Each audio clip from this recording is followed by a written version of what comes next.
पिछले साल फरवरी में रूस और यूक्रेन की जंग शुरू हुई तो यूरोप और अमेरिका ने रूस की तेल बिक्री पर तमाम प्रतिबंध लाद दिए।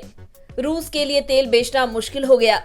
ऐसे बुरे हालात में भारत ने रूस का साथ दिया और दुनिया भर के प्रेशर को दरकिनार करते हुए रूस से बड़े पैमाने पर तेल खरीदना शुरू कर दिया। यहाँ तक कि अमेरिका को भी भारत के आगे इस मामले में झुकना पड़ गया था। रूस ने भारत की इस खरीदारी के बदले उसे क्रूड पर तगड़ा डिस्काउंट देना शुरू कर दिया। ये दोनों देशों के लिए विन विन जैसी बात थी।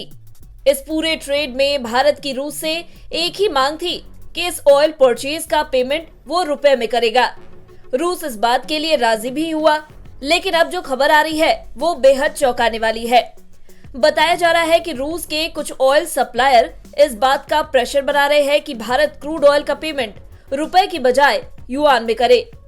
युआन चीन की करेंसी है और बीते कुछ सालों में भारत और चीन के रिश्ते लगातार तल्ख हुए हैं।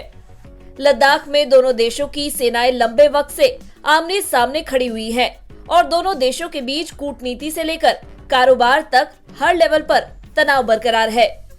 ब्लूमबर्ग की खबर के मुताबिक कुछ रूसी ऑयल सप्लायर युआन में पेमेंट मांग रहे हैं।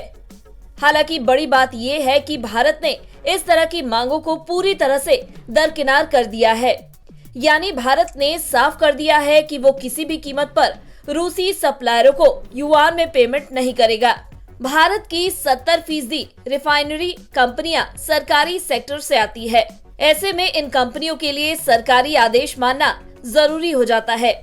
हालांकि खबर के मुताबिक देश की सबसे बड़ी रिफाइनर इंडियन ऑयल कॉर्प ने बीते वक्त में रूस के क्रूड के लिए युआन में पेमेंट किया भी है।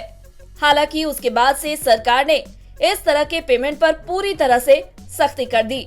यहाँ रूसी पहलू को भी समझ लेते हैं। असल में रूस के साथ दिक्कत ये है कि उसके पास रुपए का ढेर इकट्ठा हो गया है। रूस के पास अरबों डॉलर की रुपी एसेट इकट्ठा हो गई है और उसके सामने रुपए में मौजूद इस करेंसी के इस्तेमाल का संकट पैदा हो गया है।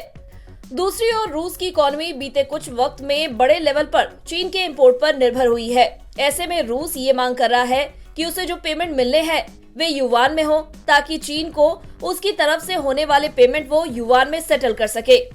बीते एक साल में चीन के युआन ने रूस के ट्रेड में बड़ी हिस्सेदारी हासिल की है और उसने इस मामले में डॉलर को रिप्लेस कर दिया है। रूस इस वक्त भारत का सबसे बड़ा क्रूड सप्लायर है। भारत की क्रूड खरीद का करीब आधा हिस्सा रूस से आ रहा है। ऐसे में रूस के युआन में ट्रेड सेटल करने की मांग भारत के लिए एक बड़ा झटका भी है। वजह यह है कि बीते कुछ सालों से भारत लगातार रुपए को इंटरनेशनल ट्रेड की करेंसी के तौर पर स्थापित करने की कोशिश कर रहा है। ऐसे समझिए कि ब्रिक्स देशों में भारत ऐसा इकलौता देश है जिसने ट्रेड के लिए एक कॉमन करेंसी लाने का विरोध किया है। भारत का डर ये है कि ऐसा करने से आखिर में युआन को फायदा होगा। रुपया अभी पूरी तरह से अंतर्राष्ट्रीय तौर पर कन्वर्टेबल करेंसी नहीं है और यही रूस की सबसे बड़ी दिक्कत है। लेकिन भारत किसी भी कीमत पर अपनी करेंसी के बदले युआन की करेंसी के इस्तेमाल को इजाजत देने के मूड में नहीं है।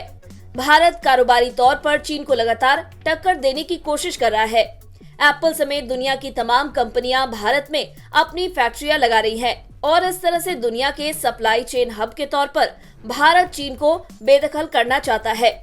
अब भारत के रूस की युआन में क्रूड के पेमेंट से इनकार कर देने से ये साफ हो गया है कि मोदी सरकार किसी भी कीमत पर रुपए को इंटरनेशनल ट्रेड का जरिया बनाने में कोई कसर नहीं छोड़ने वाली है। भारत और रूस की गहरी दोस्ती देखते हुए ऐसा लगता है कि रूस अपनी इस मांग से पीछे हट सकता है। ब्यूरो रिपोर्ट, बिज़ तक।